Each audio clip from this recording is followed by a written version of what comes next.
Hey there, everyone. Chris Kroll here, managing editor of Solar Builder, your quarantine host yet again for solar distancing.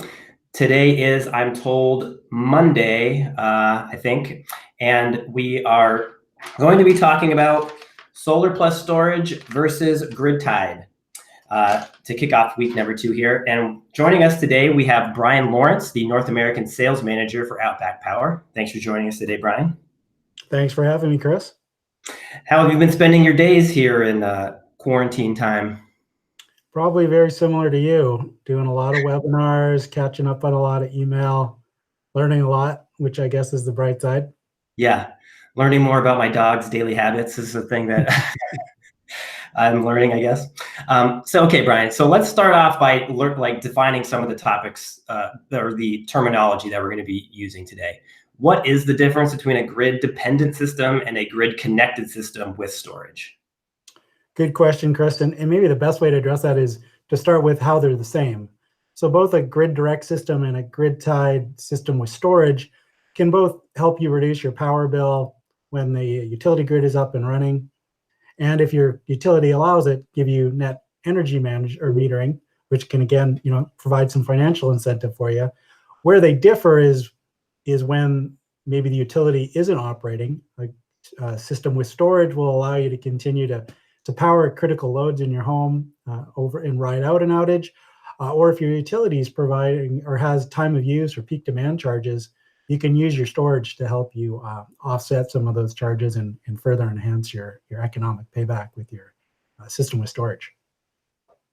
Yeah, so yesterday when my power went out here, you're saying if I just had solar on the roof, I still would have been screwed. But if I had solar plus storage and was tied in, I still could have been up and running if my storage was set to backup. That's absolutely correct. All right. Yeah, by law, your grid direct system needs to disconnect when the power goes out. Whereas with a storage system, or the right storage system anyway, you're allowed to island. So you can continue to use your system. There's safety aspects in place with that system to make sure that the utility worker who's trying to restore the power is safe, but you as the system owner can continue to get the benefits of your solar system even when the power's down. Got it. So backup, resiliency, those pretty easy to understand concepts. Can you dive in a little bit more into the flexibility portion of this that maybe has some of the financial incentives that maybe make storage more attractive for some customers versus just kind of sitting there as a backup? Sure, definitely. We touched on it briefly, but I can go into a little more detail. So depending on your solar plus storage system, some of them allow you to do more than others.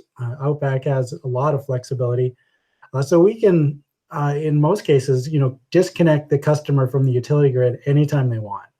So if they've got a time of use period when the utility rates are higher, they can disconnect all or some of their load from the utility at those high time of use rates, and then reconnect later when the price of electricity is more reasonable. You can even microgrid and go pretty much completely independent of the utility and only connect to the utility when you need it. If your utility charges peak demand charges, is more usually a commercial or industrial application, but the utility will charge you higher rates if your utility usage exceeds your normal usage. So that for that period of time, or when you draw excess utility, they'll charge you more for it. So you can use your storage to make sure you don't go over those peaks and further help you reduce your power bill. Wow, so very interesting. I guess we'll close out here by that. I mean, that's a lot of different things that storage can do. Sounds like some complicated math there. I assume there's additional training that's needed. Can maybe explain what some of the differences are in the training that's needed if you're just adding that storage component now to your typical storage or solar operation, and where we can maybe find some of this training? Absolutely. Yeah, it's not necessarily that much harder than your grid direct system, but it's definitely different for a lot of installers. And to help them with that, we've got some really good crash courses. We've offered 4 to 5 of them recently in California before we are all mandated to stay in our homes. We'll get back to that as soon as we can. But in the meantime, we are doing an online version of that class, and it's basically a 101 for energy storage for for installers that are new to energy storage. So it'll teach you, the basics about storage and give you in a one-day class, help you, how would you actually sell this to a customer? How can you put this in and help you program and get that system up online? And we can do that in a day because our systems are pretty simple. We do a lot of kitting and packaging and bundling of things so that you can buy one part number and everyone can get up running really quick. You don't have to be an expert. Cool. So typically that's a one-day class you guys offer, but are there webinars available as well now, or like some online training that someone could go through and kind of just be ready? Like, is there a certification that comes with that, or just they kind of go through it? And so we do offer NABCEP credits for most of our courses. We've got a host of recorded webinars on our website that cover a variety of topics. A lot of changes going on in the industry, as you know, Chris. New regulations and codes and standards coming in place all the time. So a lot of our recent webinars have been around the new phase 3 requirements in California for Rule 21, NEC 2017, as people go to the new module level shutdown requirements. We've got some trainings on those.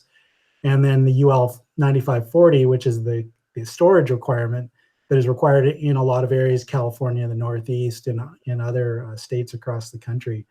So we've got some great trainings, recorded ones on those topics available for people to watch at their convenience. Very great. So that's it for today. Thanks, Brian, for joining us today. We will be covering this topic, grid-dependent solar versus grid-connected solar plus storage, for the entire week, basically. So stay tuned for the rest of the videos this week. Remember that here on Solar Distancing, we do not want to panic because of the pandemic. We want to prep. See you next time. Thank you, Chris.